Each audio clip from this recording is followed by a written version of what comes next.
Have you ever built a life that looked successful on the outside, but quietly felt unsustainable behind the scenes?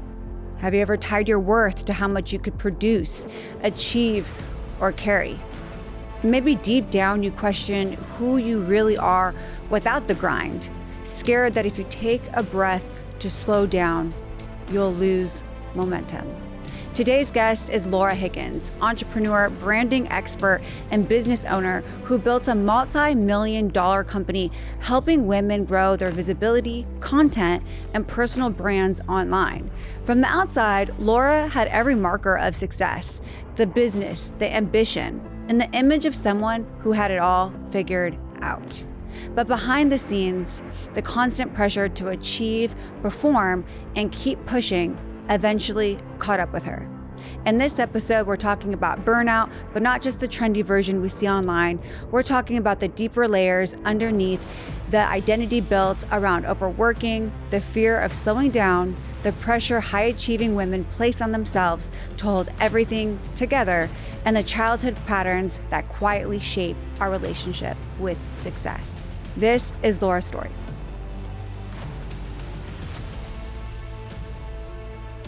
Laura, welcome to Shift Happens. I'm so happy to be here. Thank you for having me. I am so excited. I fully stalked your whole social media. I love what you do, and I feel like there's so much overlap because of my own experience in the creative world. Yeah. So I know my listeners are going to be so excited to hear your perspective today. Thank you. I'm pumped to be here. For the people that don't know who you are, can you kind of bring us in, bring the audience in into this really multi-million-dollar business that you have created? Yeah, so I am a business coach. I also run a podcast similar to you, and I also do speaking.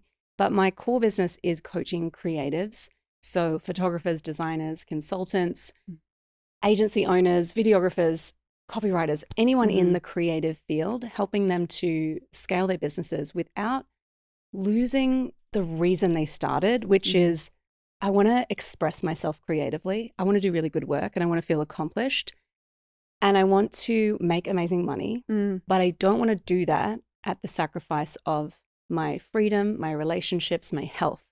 And so after we've worked with over 1,000 creatives now inside our programs, and we've kind of figured out this playbook on how do we help you scale without losing your freedom and losing your creativity. So it's a whole heap of fun. Oh, yeah. I mean, as a creative, I remember just long nights, really early mornings, raising two kids, starting a business with my daughter, 6 months old, and hustling. And with that hustle, becomes burnout very quickly, and you're trying to hold it all together. So I'm sure your clients are so blessed to be able to have you as not only a sounding board, but as someone who has built very successful businesses, and I'm sure has experienced these moments of burnout, stress, fatigue, all of the things.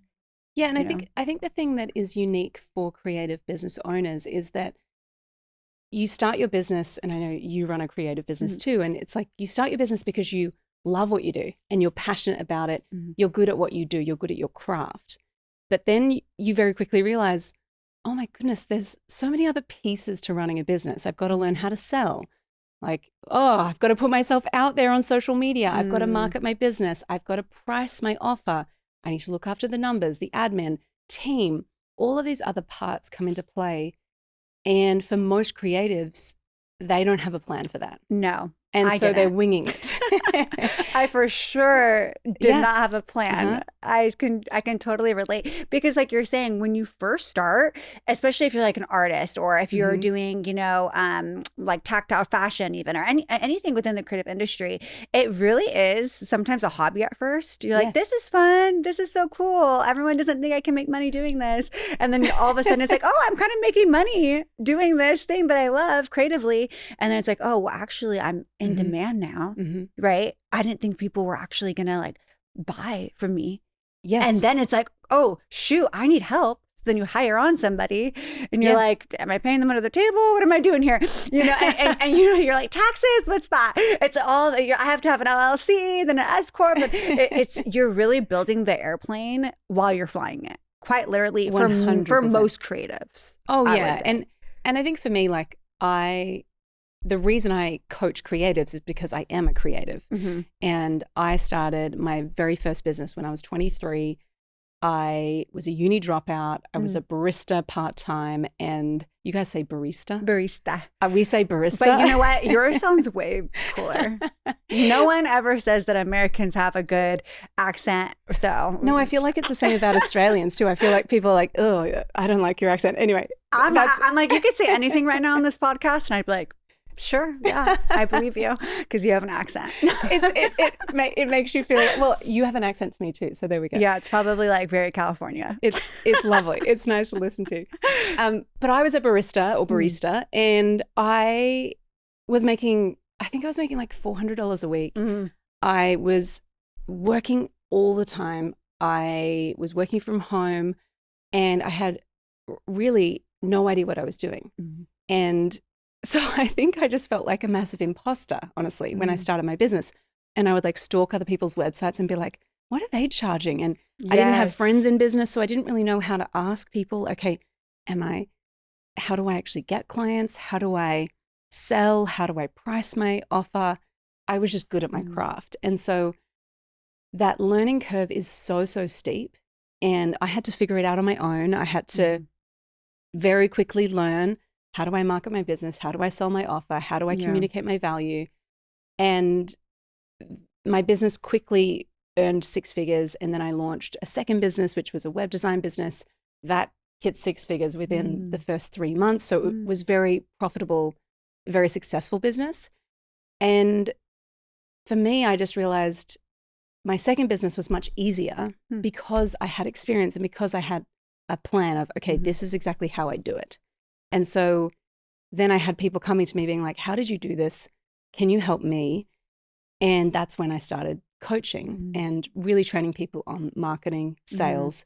And then as it expanded, it was like now we train them on everything from hiring to we bring in like financial experts. I'm not the financial expert. We bring in other people who are amazing at that. We bring in HR, like legal team, all of that good stuff.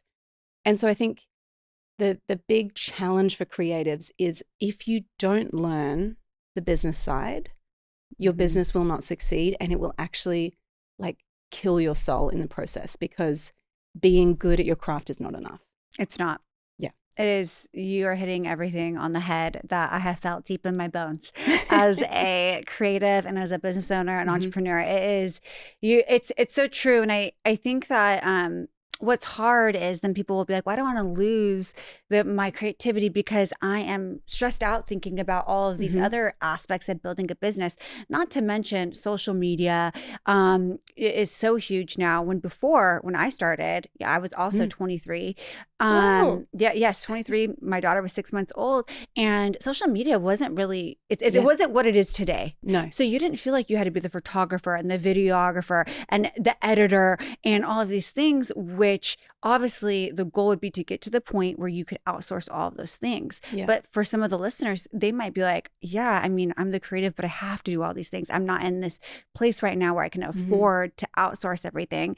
And so then they might feel like, oh, you know what, this isn't worth it because I don't even love my craft anymore. The love of the craft is now gone because I am so distracted and so stressed out with the basics of a business, even just the basics. 100%. And so that's why it's so helpful to hire someone like you, where you're like, okay, let me give you the system. Let me give you the blueprint so that we can alleviate some of that stress off of you and you could still be in love with what you do. Yeah. Is what I'm hearing you say. Yes, 100. You articulated that beautifully. It's just because I know it so well. I've had many a nights that are like, awful because of what we're saying of what I did not do. And I think the difference between a creative business and like, let's say a brick and mortar business, or maybe you're in financial services or something else, is that a lot of the time the typical playbook to scaling is you scale yourself out of doing the work. So it's like, cool, I'm going to hire more staff. I'm going to hire more team. I'm going to hire people that are going to take stuff off my plate. But what happens is if creatives follow that traditional model of scaling is we end up becoming a manager of people which typically creatives are not amazing at. And we end up scaling ourselves out of the stuff that is actually our genius zone. And so we scale ourselves out of the fun, out of the creativity, out of the stuff that lights us up. And that is where creatives go, this is not what I signed up for. This is not what isn't why I started this thing. And so that's why we're very strategic on, okay, what are actually the hires you need to make? How do we design this business around you? And it's actually not selfish to design the business around you. It's smart. Let's just go, right, I'm going to design the business around my strengths. I'm going to outsource my weaknesses, but I am going to hold on to these things over here, and I'm not going to delegate that or outsource that because that's my genius zone. Yeah. And so it's getting strategic with the outsourcing and the hires and going, I'm going to outsource and delegate the things that drain my energy and don't make me much money, or the things that are important but don't need to be done by me. Absolutely. When we're talking about the numerous businesses that you have created, and you said the web design one hit like 6 figures in the first, 3 months or something like that.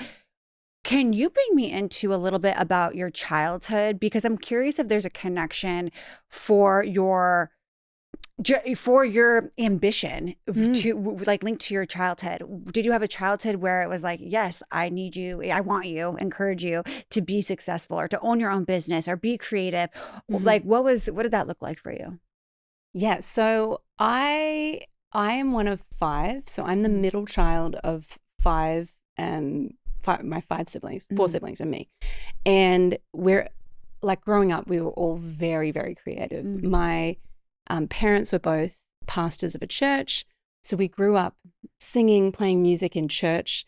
And I think that really gave us this environment in which we were creative all the time.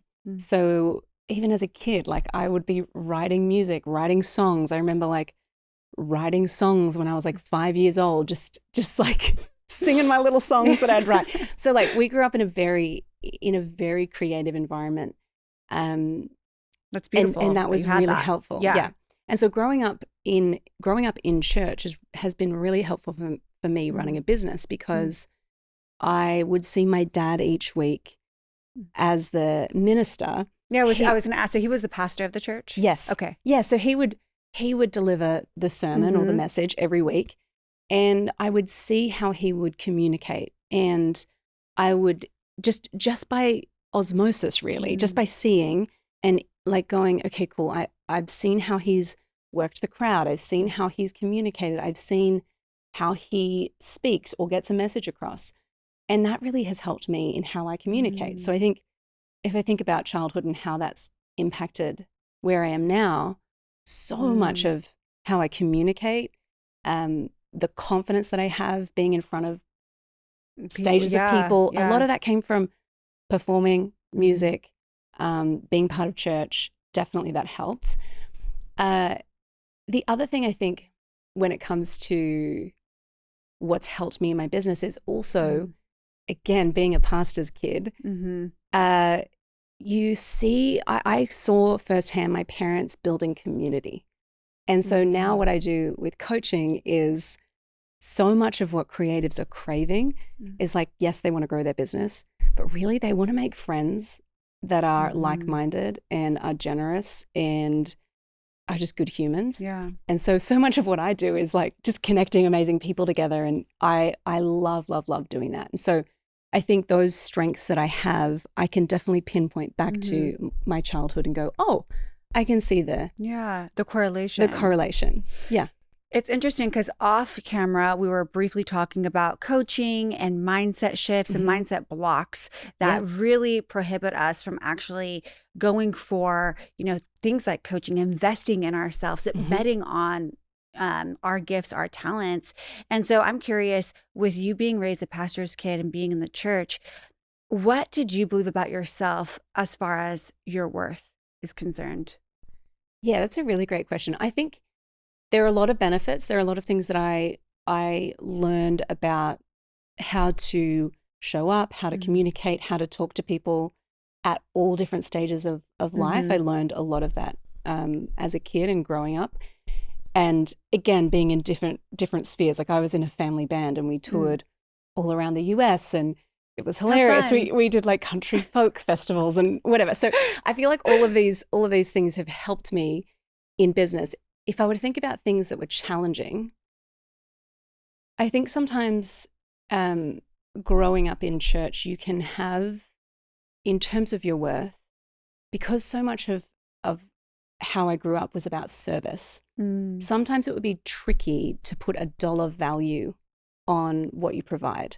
And so I found for me, I would often undercharge. I would undersell myself because I wanted to be humble. I was just going to say that. Yeah, I didn't want to be, I didn't want to, I didn't want to, I think humility, and then also I think sometimes a bit of people pleasing and going, okay, like I just want to make sure that everyone else is okay, and would sometimes forego what I needed or what my team needed.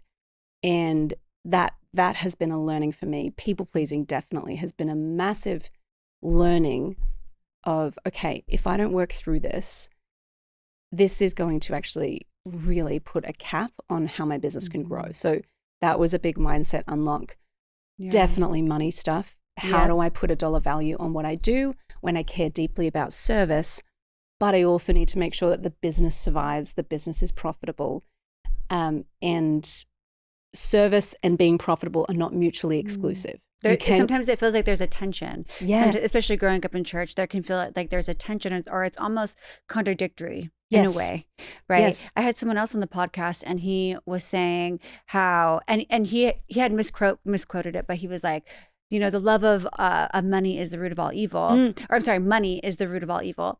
And we were talking about, he's very successful, he's, and he has all these nice things, all these whatever. And I kind of challenged it. I said, well, it's the love of money that's, and that's very important to emphasize. It's the love of money that's the root of all evil. But I think for a lot of people, and I'm talking primarily like within the Christian denomination, they can kind of confuse, if I'm successful, then that can be bad if they have a warped mindset of what the scripture teaches. Or they might feel like, I'm not, like, this feels wrong, or this is, I need to be giving all my money away, or I need to be, or I can't talk about it. Okay, I'm making a lot of money, but I can't really talk about that because that's going to come off as not humble. That's going to come off as being too proud. And I don't want to be associated with that, because I've been told my whole life, well, we're not supposed to be proud because pride comes before the fall. And so I need to make sure that I'm just humble, I'm small, I'm quiet, but I can make money, but just don't really talk about it.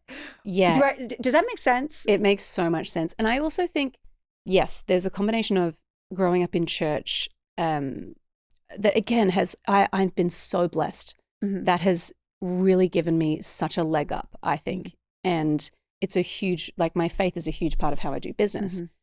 At the same time, it's very easy to attach meaning and take Bible verses like that out of context and have really weird beliefs about money. And I think your beliefs about money, they definitely impact how you operate in your business. And if you feel like there's not enough, if you have a scarcity mindset, if you have a fear about, well, it's not safe for me to have money because the love of money is the root of all evil. It's not safe for me to have money. If you attach those beliefs and spiritualize them, it's very difficult to untangle that, because it's not just a cognitive thing. It becomes, this is part of my faith. This is part of my belief system. This is your identity. Yes. Yeah.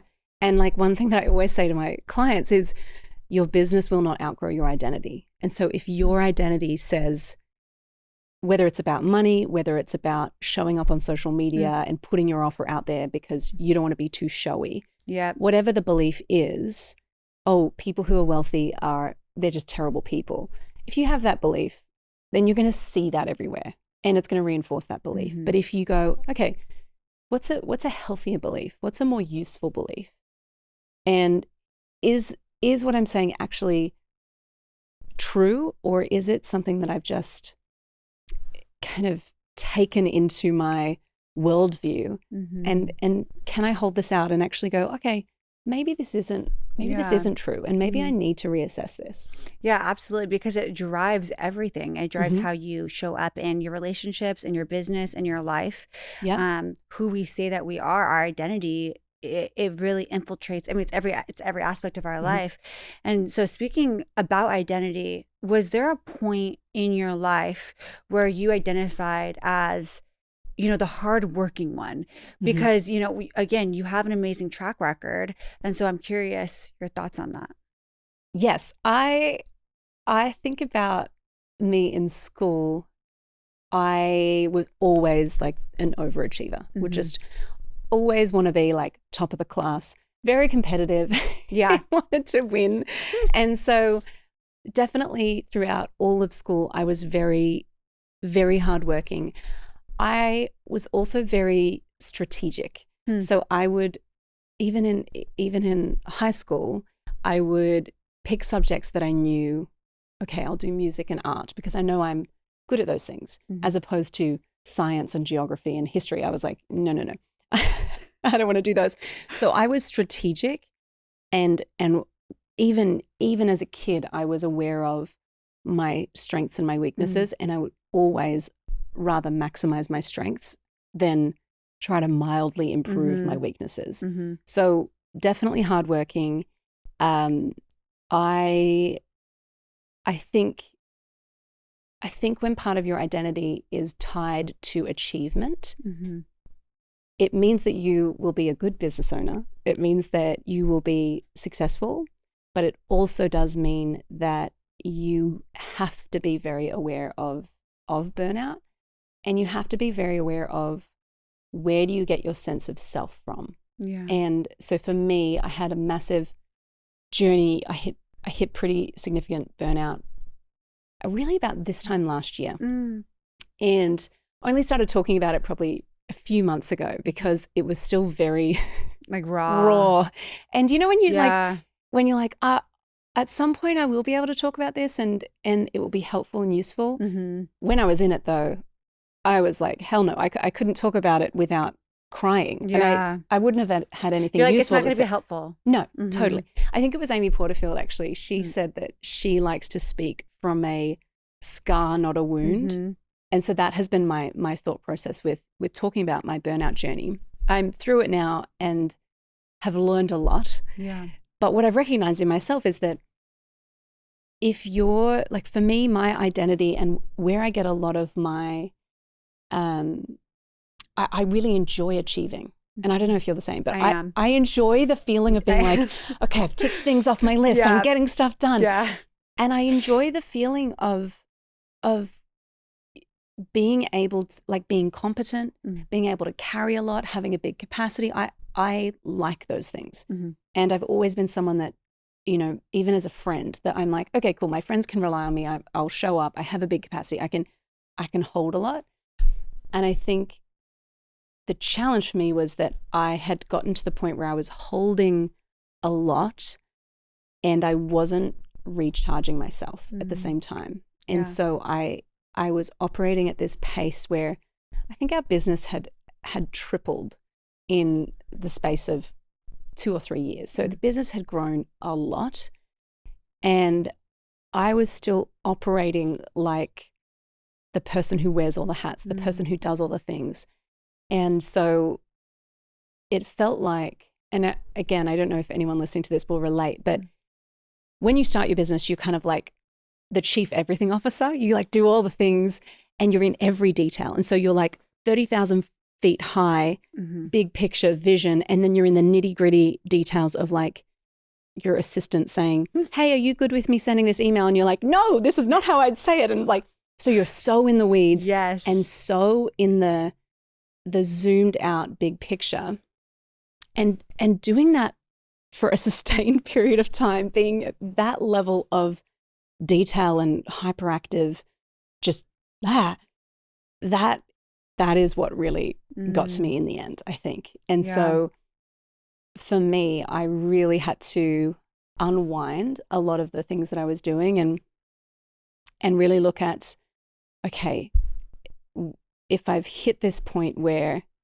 I don't have energy Yeah. And the things that used to light me up, used to give me the feeling of accomplishment, the feeling of achievement, if those things don't give me that anymore, then what does that leave me with? And when your identity is so tied to achievement, what does that leave you with? Yeah, that's a big question. So from the outside, right, from social media, viewpoint at least, your business is thriving. On the inside, on your daily personal, you're experiencing immense burnout. Can you tell us, bring me into, what did that look like on a daily basis? How was your body feeling? How was your sleep? How was your marriage? How, like, what was the real with the burnout? Oh, yes. Because I don't think a lot of people talk about it. I think we like to be like, and then there's burnout. And we got to, and then we're healing, and now we're better. And anyways, so it's like, well, but really, what was the burnout? Because I think a lot of people are in similar seasons where they're like, burnout must equal I'm a failure. Burnout equals I couldn't do it all. Burnout equals I'm not good enough. Burnout equals I need help, but you know what? There's no one to help me. Sometimes you can have a victim mentality with that. Yes. So I'm curious, what was your burnout like practically? Yeah, so I feel like I was probably teetering on the edge. And you know how you go, ooh, I feel a little bit burned out. It's not burnout. I just feel a bit burned out. I'm going to go do a sauna. Yeah, no, I need a massage. That's what I need, and I'll be all better, right? Like, a sauna and a little cold plunge, and I'll be fine. And then you find out that actually maybe doing the sauna and cold plunge is like spiking your cortisol or lowering your. And you're like, I can't listen to Huberman anymore because it's stressing me out even more. So the sauna thing, we try to put Band-Aids on it, and we go, okay, 100%. Cool. I'm just going to go to the spa. I'll be fine. And I was not fine. Plot twist. Things were not fine. So, for me, I came home from a trip. My husband had surprised me with a birthday trip to New Zealand. I came home, got sick, and I was sick for weeks, and I just couldn't get better. And I went to my doctor, and I was like, I'm really just, I'm just not feeling very well. And then she just asked me a couple of questions. Bless her. She was like, almost like therapist / doctor. And she was like, Laura, I think you've actually hit pretty significant burnout. And as soon as she said it, I just started crying. I was like, oh my gosh, I think you're right. But I hadn't wanted to acknowledge it or even say it out loud because I'd always identified as the person who can do it all. Yeah. The person who had the big capacity that people would look at me and go, oh, your business is so successful. You're doing so well. You're killing it. And I'd be like, I'm living the dream. But secretly, I wasn't feeling like that. And so I think there was this surface level, and honestly, I think it was ego a little bit of, well, what will people think of me? I'm a business coach. I should have it all together. There was a lot of shoulds. I should be able to do this. I should be able to hold this much. I should be able to look after all these clients. I should be able to show up on social media and do all the content things. I should be able to do it all. And then beneath that was a lot of shame around that because, okay, well, what's happened to me? What if, what's happened? And what if I don't get better? Yeah. And so I think there was shame, there was fear, there was it felt like a switch of I was fine, and then it felt like I was really not, and it felt like I crashed pretty hard. And so I think for anyone listening, if you've experienced burnout, if you're kind of in the throes of that right now, my big thing to say will be that it will get better. It does get better. I think when you're in it, it feels like, oh my gosh, my world is ending, especially if you're a bit of a type A achiever person and you get a lot of your dopamine, a lot of your identity and your joy comes from achieving. Yeah. When suddenly that doesn't happen anymore, it can get pretty dark pretty quickly.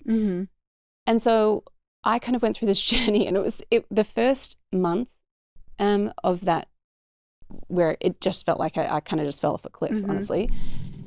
The first month was terrible, truly. Like, I would wake up in the mornings and be like, oh my gosh, I've got a coaching call in an hour and I would just be crying. And my husband would like drive. I would normally walk to my studio, which is like a 10-minute walk. I was like, I can't. I'm struggling to get out of bed. I can't walk to the studio. So Nath would drive me to the studio and I'd be like, I'd have my makeup on, but I'd be crying. And like I'd be turning my lights on to get ready to be on the Zoom call and to be the like, yeah, turn it on, happy, lovely Laura that everyone knew. And I would be like redoing my makeup with tears coming down my eyes. And it was like, if it wasn't so tragic, it would have been funny. Yeah, yeah. It was tragic. And so I was like, ah. And then the lights would come on, Zoom would turn on, and I would go into performer mode because it was like, okay, I have to show up for my clients. I have to be this person. I have to show up with this level of energy. And I didn't want them to know anything was wrong. Yeah. And so I don't know if there was any other way for me to do that. I don't think, like I have an amazing team. They all stepped up as soon as I hit this point, which was incredible. And I'm so grateful for them. It's funny because when I started talking about my burnout journey, my clients were like, we had no idea. We had no idea. Yeah. And I think therein lies the problem because it's like, okay, why do I feel the need to perform? Yeah. And when did this become a show? And what would it look like if I could be a bit more authentic with my clients? Would that make them trust me less, or would that actually make them trust me more? If this conversation is stirring something in you, don't ignore it. There's a free story guide waiting for you in the show notes to help you start processing your own story, not just what happened, but how it shaped you.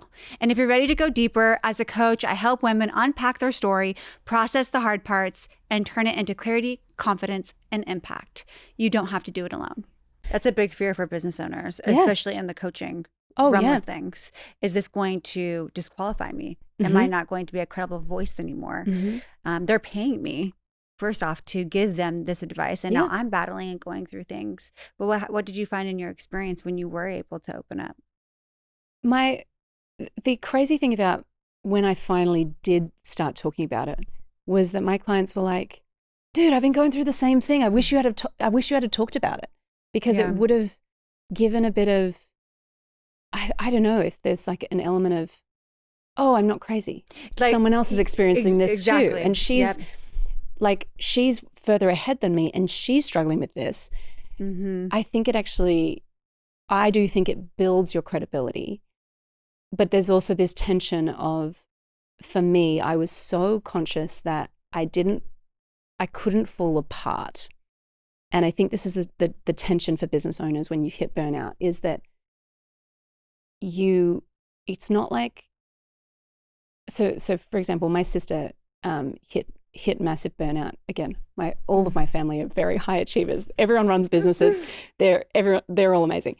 My sister hit pretty massive burnout, but at the time she worked for someone else, and they just were like, take a month off.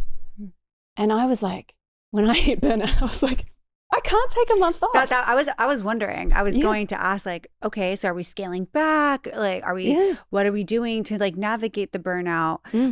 I think a lot of successful women business owners, they really confuse ambition with survival. Yes. Which it seems like that's true for you in this case. So what were some ways, what were some ways that you felt the burnout in your body? Just like fatigue, brain fog? What were yes.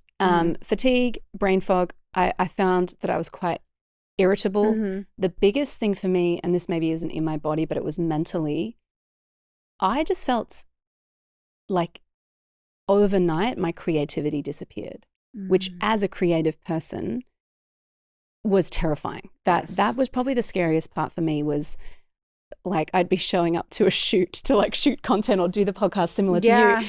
And I'd be like, well, what am I doing? I've got nothing to say. And so that was quite scary for me. But yeah, I think definitely the ways it showed up, I would get sick and I wouldn't get better.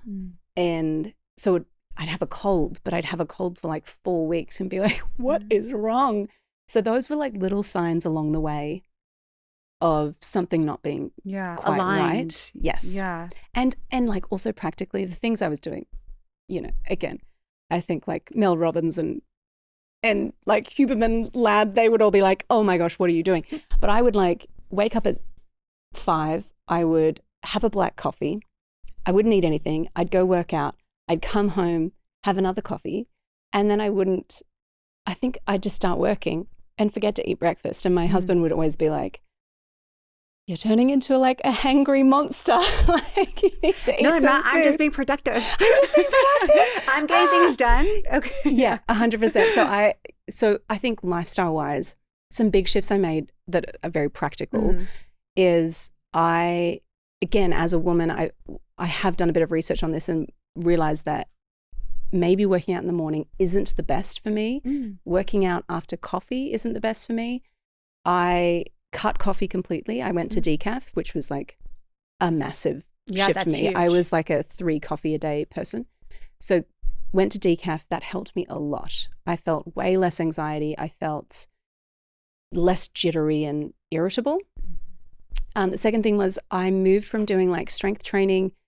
As I said, I was going like first thing in the morning. I moved from doing that to just taking it easy and doing Pilates. So that helped. And then I started doing like IV injections to just really try like to NAD boost. Or No, I didn't do NAD, but I Okay. was like doing like vitamin C, magnesium, zinc, all the things. And that really helped me, especially in that first month or two where physically I had very low energy. That helped me to just stay on top of things. I also cut my work days down to 4 hours. Wow. So during that time, I just halved. I was like, great, I've got 8 till 12. At 12 o'clock, I must finish. Wow, that's huge. And that was good. And thankfully, like the team that I have and the business that I have, was able to carry that and we were fine. But I think if that had have happened early in my business, I'm not sure I would have had the luxury to halve my hours. Yeah.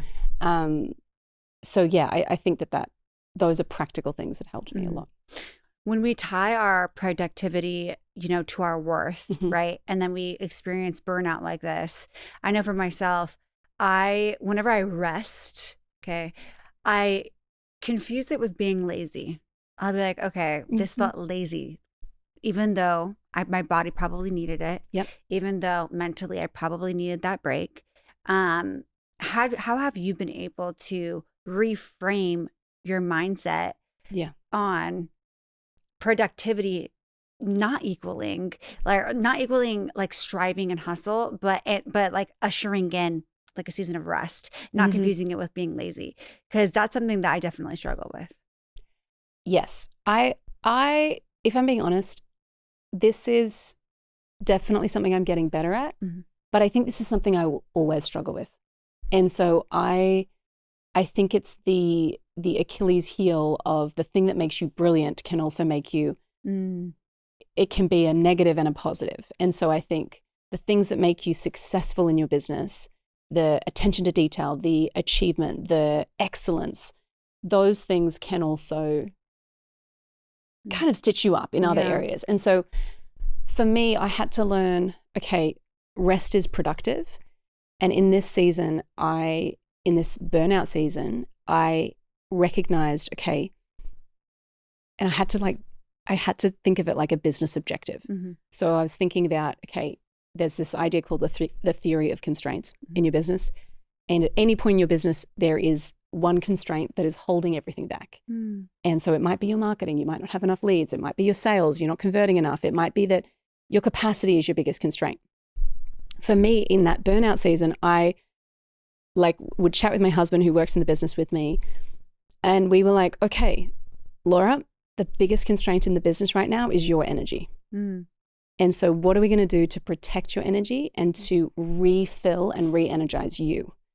Because when you're the face of the business, when it's your name, when I think that you set the kind of temperature for the rest of the business. So in a non-pressured way, it was in a very okay, let's just give me some space. But Nath, my husband, was very, very on me to go, no, we're saying no to this, this, and this. You cannot be a people pleaser in this season. You cannot do that anymore because you can't fall apart. Yeah. We need you to recover.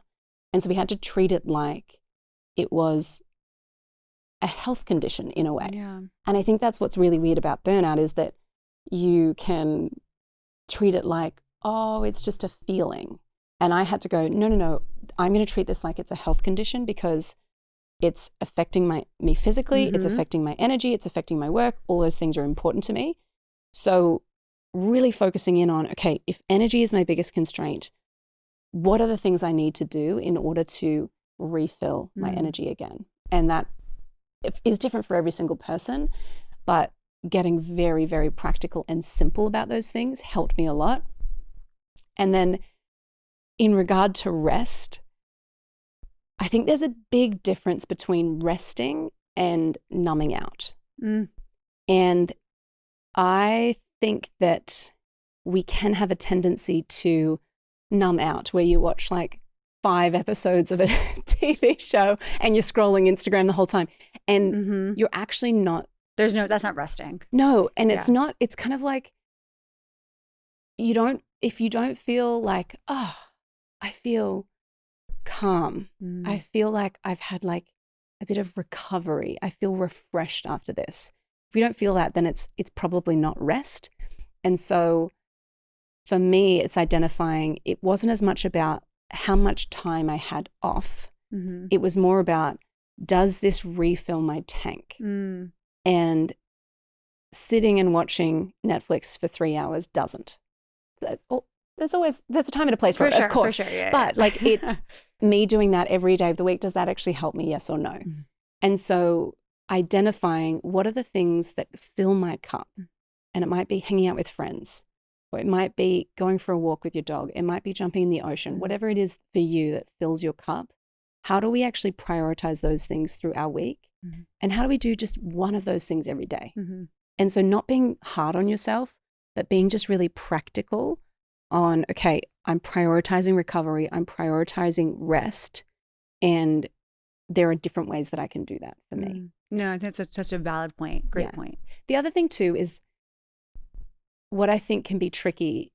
A lot of the advice around burnout is stop everything. Like whatever you're doing, just rest. Step back from everything and kind of withdraw from everything. And there is a time and a place for that. And definitely in those first couple of months, I did withdraw.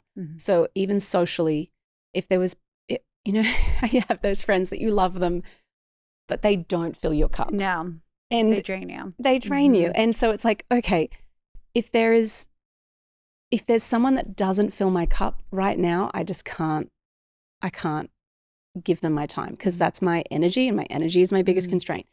So for me, I had to get really ruthless with that. For that first little bit, I had to withdraw from a lot. But I think if you stay in that withdrawal phase of like tapping out of everything, I actually think it can make you stay in that burnout spot for longer because interesting. You're not, if we think about it, like the thing that energizes you, you're no longer doing. And so it's kind of like when you don't work out and you start to feel low energy and you're like, oh, I can't be bothered working out. But it's because you haven't been working out that you don't have the energy. It's kind of the same. And so I had to be very specific on, okay, what parts of the business, like if I could only focus on one area of the business that kind of does fill my cup, how could I be involved in that and gentle around everything else? But how could I be involved in that so that I'm still getting a little bit of that like sense of identity, that sense of energy from it. Yeah. So it's also, I think it's not black and white that you should withdraw from everything. I think we have to be mindful of still doing things that fill our cup. It's like as soon as you withdraw from seeing people, if you're an extrovert, sometimes that's the worst thing for you. 100%. You've got to be with the right people. Yes. Yeah. But like for me, if I withdraw from seeing anybody, then I get sad. Exactly. So no, it's exactly. like, it's almost like collecting data is what I kind of hear you saying. Like look at the burnout season as instead of just immediately cutting off everybody or, not going into work or not, whatever, looking at it and analyzing it, and analyzing every aspect as data. Yes. And saying, okay, what serves me? What serves the business? What doesn't? What do I need to eliminate right now? Shelve it or cut it out completely or, rework it so I can show up the best version of myself. Yes. While you're doing this process, kind of weeding out where your energy is going and what you want to give your energy to, was there ever a sense of grief attached to the old identity of Laura that could hold it all together and that could do it all? And as you're ushering in this new version of Laura? Definitely. I think especially as I was in that initial stage of figuring out what does this new normal look like and figuring out, okay, like when you're kind of in it, you're like, oh my gosh, my life is going to be like this forever. I'm never going to feel energy like me again. Yeah, I'm never going to feel like me again. So there was a grief around that. But the good thing is you do come back. And I feel like, oh, cool. I feel good. I feel like energized again. We're back. But you do come back and it's almost like a 2.0 version where thankfully, and I'm so grateful for this, that you know your limits a bit better. So I know now, okay, I grieved that old version that was like, I can do it. Like I can do all the things. And then we go, cool, what does the 2.0 version look like?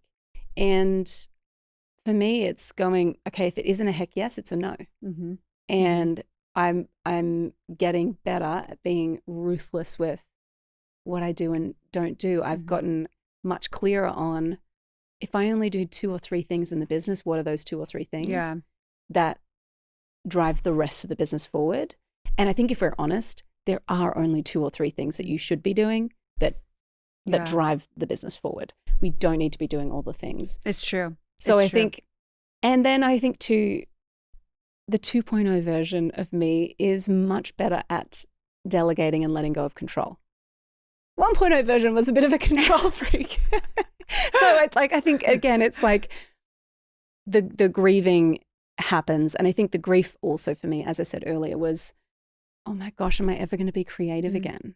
Am I ever going to feel like this is fun again?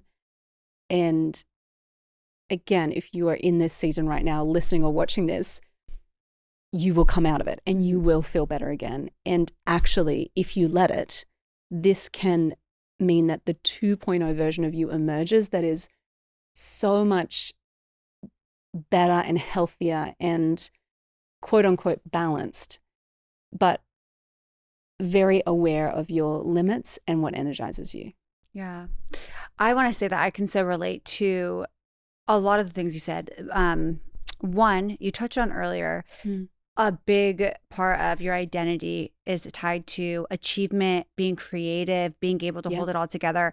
And so there's honestly like an identity death. And we talked off camera very briefly when I was saying, I built my company, The Shift Creative, at the age of 23, from a hobby into a company that's worked with worldwide brands. And I've been so proud of that. But then, there were some life experiences I had, divorce, managing 2 kids, trying to run a business that my ex was a part of. And then we got divorced. So his exit of the company, and really then trying so desperately to cling and salvage. I don't even know if it's like the company or maybe who I was in the company. So there's like a death of my family unit, and then almost like the death of the business in a way, of the structure because of his absence and exit.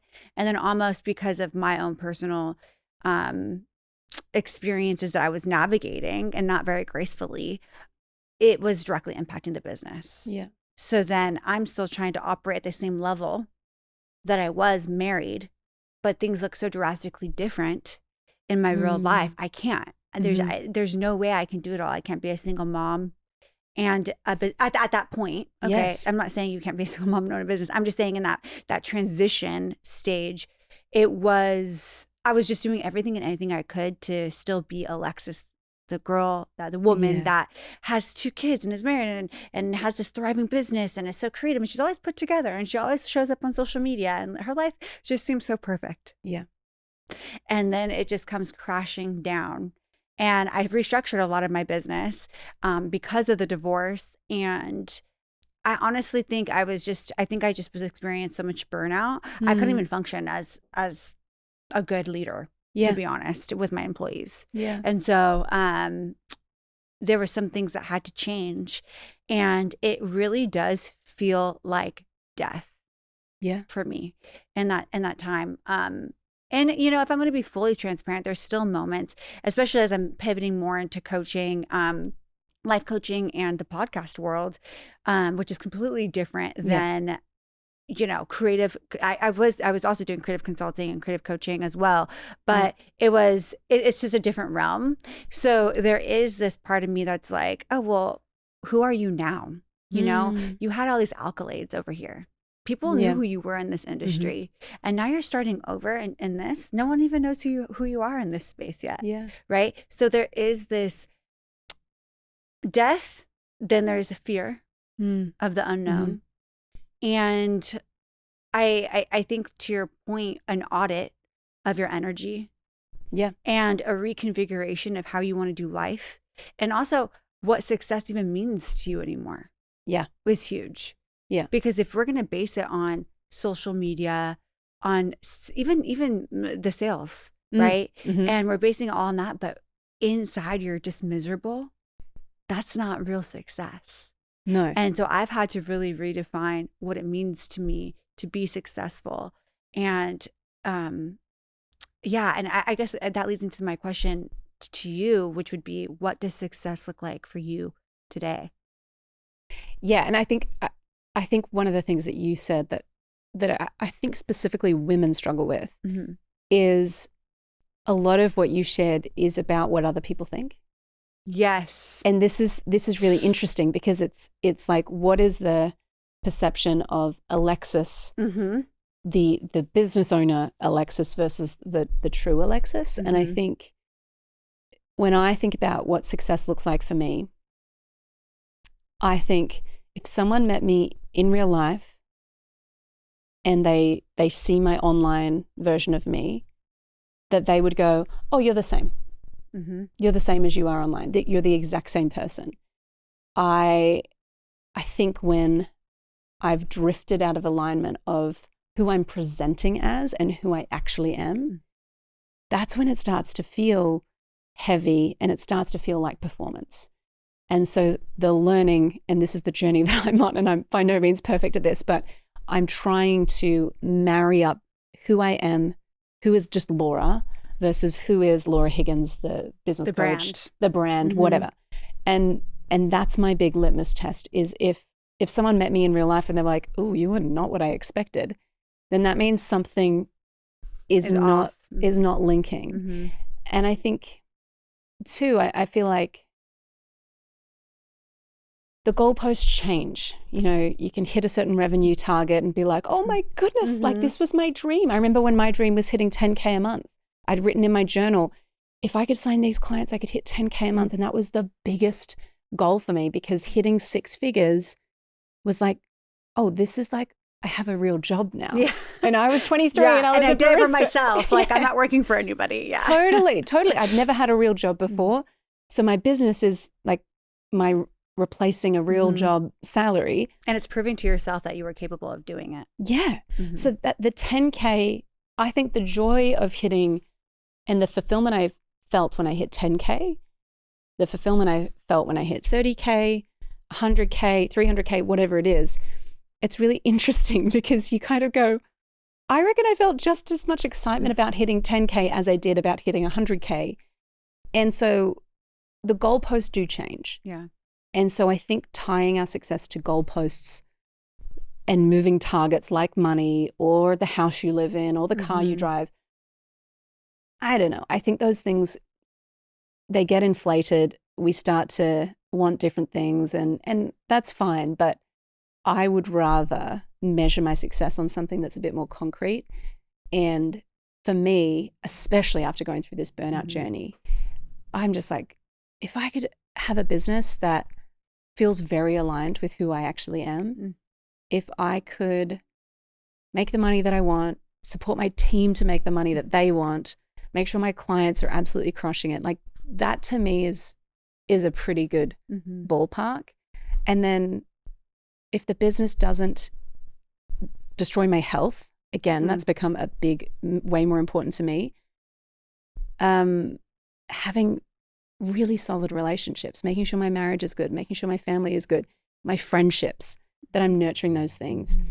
I think more and more, for me, that's what success looks like, rather than the exciting metrics that look good on paper. And honestly, it has a lot to do with ego. 100%. It really does. If I look back on the Alexis, who, I mean, not that it's embarrassing. Because I mean, that's how I got here. But yes. I think that I look back and I'm like, wow, you were just so hungry for the achievement, and you were so hungry for the applause, the clap. Yes. And really what I've had to do, and what it sounds like you've had to do in the course of this conversation, is sit and question the why. Like, why is that so important? Yeah. And that's been a big learning lesson for me. That's been very, very revealing and sad. And so I've had to really like unlearn some stories that I've told myself about why do I need this approval, and why do I need this quote unquote success, or this perception of success. And so I think that that's so important, I think, for people to hear that, gosh, a lot of it is smoke screens, and also some of it is, it's, you don't actually know what's going on in the person's life. Yes. So I think sitting with yourself and getting really real and saying, why do those things even matter to you? And redefining what does matter, what success looks like, how you want to show up in your marriage, in your family, in your friendships, to your point, is really what makes for an abundant life. Yeah. Yeah.